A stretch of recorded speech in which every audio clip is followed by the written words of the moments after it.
Ariel Weiner. I'm the band leader of Jacob's Ladder, formerly known as Kol Kachol. We came together as bluegrass musicians, looking to create something a little bit more spiritual, and through like our Jewish lens. And singing as a tool is just an unbelievable maker of community, and that's sort of what we wanted to seek through Jacob's Ladder. There's a lot of thought that went into, I guess, the combination of these two elements. You know, we're kind of straddling two worlds, right? We have our American traditions, and then we've got our Jewish traditions, and like, how do you sort of float between those two spheres? There's millions of American Jews who have to strike some sort of balance between their American heritage and their Jewish heritage.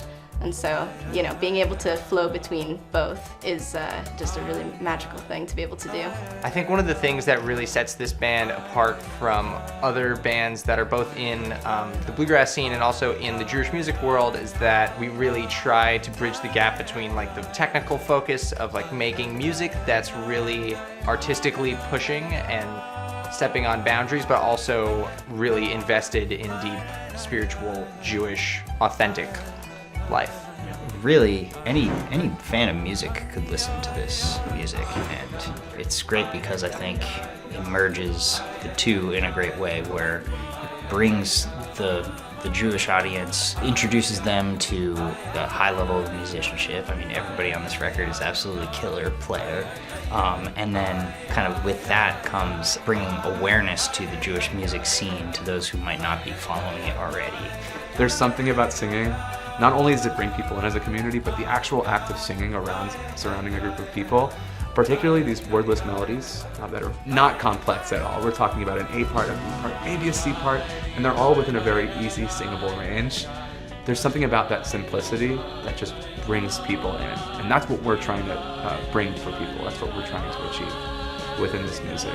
Yeah, the cool thing about nigunim, about wordless melodies, is that they don't require any kind of language, and they don't require any technical musical ability. They're just completely inclusive, and so like it's really nice to just be able to be a part of Jewish music without having to necessarily have a traditional background, and nigunim totally are a tool to do that.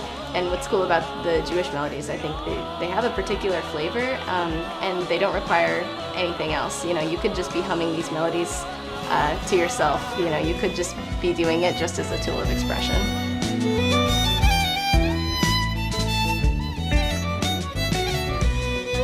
This week has been about what is my journey towards this music, and I think the more authentic approach that I apply to this music, the more that people will actually feel that. And I wouldn't have done it any other way. Doing it in a retreat style at Great North Sound Studio was perfect for this record. It's really just like it's a fun experience to be able to be here and just cut out these 4 days and just say, this is what we're focused on. It's all about putting this art together. We've put a lot of time and thought into the musical side of it and really making the listening experience of the record holistic and interconnected and crossing different genres and whatnot, but still really having that true spiritual uplifting factor to it. And I think that's a very hard thing to find on many Jewish records, and I'm hoping that people in the Jewish world can kind of feel that connection when they listen to the music. Like people who are bluegrass fans who are now like, wait, you're doing what now? It's kind of cool, I dig it. And it's weird, we're singing in Hebrew, but bluegrass, like that has been done, but it's not popular. I think that the music that Jacob's Ladder has created here absolutely has a place, not just within the Jewish community, but within the community of music lovers everywhere. There really is something for everyone who loves being a part of a community and who loves to celebrate life, which is what this whole record is about. I think it really is a celebration of life and of Jewish joy. My vision is for people who don't know that many Jews but love bluegrass music to hear what we're doing and be like, oh, they share a part of our culture.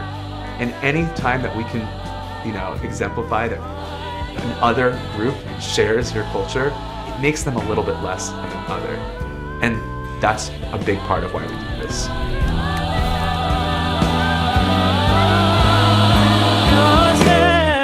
Shine.